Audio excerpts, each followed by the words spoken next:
नमस्कार दोस्तों, question number 8 exercise 10.5 class 9th। If the non parallel side of A trapezium की जो A B और डी सी है ये पैरेलल साइड है और नॉन पैरेलल साइड ये और ये रह गई, ठीक है। और ये बोल रहा है जो नॉन पैरेलल साइड है वो इक्वल है, यानी ए डी जो है वो इक्वल है बी सी के, ठीक है।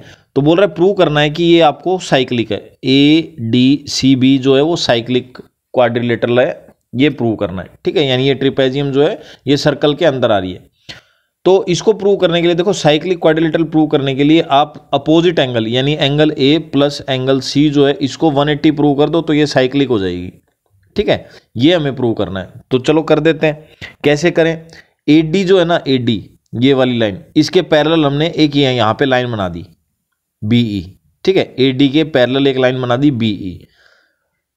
अब ये एंगल और ये एंगल इक्वल हो जाएंगे, क्यों? क्योंकि ये साइड है ना इसके इक्वल है, तो ये वाली इसके पैरेलल हमने ये बनाई है, ये दोनों पैरेलल लाइन है तो ये पैरेललोग्राम बन गई। पैरेललोग्राम की अपोजिट साइड्स इक्वल होती हैं। अब ये वाली लाइन इसके इक्वल है तो ये लाइन इसके आपस में ये दोनों इक्वल हो गई। अब ये बन गई आपकी आइसोस्केल ट्रायंगल AEC, तो जिसमें आपका एंगल ये और ये E और C क्या हो गए? इक्वल हो गए। अब हमें क्या प्रूव करना है? देखो ये वाला यानी D जो एंगल है वो E के इक्वल है। क्यों इक्वल है? क्योंकि कोरस्पॉन्डिंग एंगल हो गए। AD और BE पैरेलल लाइन है, ये ट्रांसवर्सल हो गई तो ये कोरस्पॉन्डिंग एंगल हो गए। तो D जो है वो E के इक्वल है और E एंगल C के इक्वल है, क्योंकि ये आइसोस्केल ट्रायंगल बन गई। आ गया समझ में? यहां तक पहला पार्ट हमारा पूरा हो जाएगा। तो पहले पहला पार्ट करते हैं, फिर आगे बताता हूं क्या करना है अपने को। तो देखो सबसे पहले हम क्या लिखेंगे? कंस्ट्रक्ट, पहले गिवन और वो लिख देना जो जो अपने को दिया है। कंस्ट्रक्ट करना है BE जो पैरेलल होगी आपकी AD के, ठीक है। देयरफॉर अब एंगल जो D है वो इक्वल होगा एंगल E के, कोरस्पॉन्डिंग एंगल हो गए,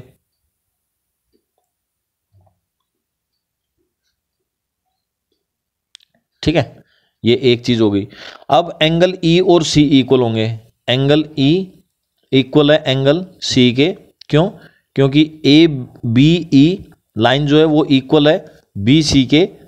सो आइसोस्केल ट्रायंगल बन गई, आइसोस्केल, ठीक है। इसलिए एंगल EC के हो गया। अब देखो DE के इक्वल है और EC के इक्वल है, तो आपका D और C भी इक्वल हो गया ना from first and second. Therefore angle D जो है वो इक्वल हो गया आपका एंगल C के। ये आ गया हमारा फर्स्ट रिजल्ट जो हमें यूज करना है, ठीक है। यहां तक आपको समझ में आ गया। अब देखो ये लाइन और ये लाइन पैरेलल और ये हो गई ट्रांसवर्सल, दो पैरेलल लाइन और एक ट्रांसवर्सल, तो उसके अंदर के एंगल का सम कितना होता है? 180, ठीक है। Angle A plus angle D equal to 180 degree, ठीक है। क्योंकि interior angle of same side of parallel, same side of transversal, interior angle of same side of transversal, ठीक है। ये ट्रांसवर्सल लाइन हो गई और ये इंटीरियर एंगल हो गए सेम साइड के। A और D क्या है? 180 डिग्री। अब D जो है वो C के इक्वल है, तो angle A plus angle C equal to 180 degree. यहां लिख देंगे हम फ्रॉम फर्स्ट रिजल्ट, ठीक है। देयरफॉर या इफ से स्टार्ट कर दो, if angle A plus angle C equal to 180 degree then it is a cyclic quadrilateral, ठीक है। अपोजिट एंगल का सम अगर 180 आ जाता है तो वो साइक्लिक क्वाड्रिलेटरल हो जाती है। तो आशा करता हूं आपको अच्छे से समझ में आया होगा। इसे हमने दो पार्ट में किया है, एक ये वाला और एक ये वाला। तो थैंक यू फ्रेंड्स। अगर कोई डाउट है तो आप हमें कमेंट करें और अगर अच्छा लग रहा है तो अपने दोस्तों के साथ शेयर करें। मिलते हैं अगले वीडियो में।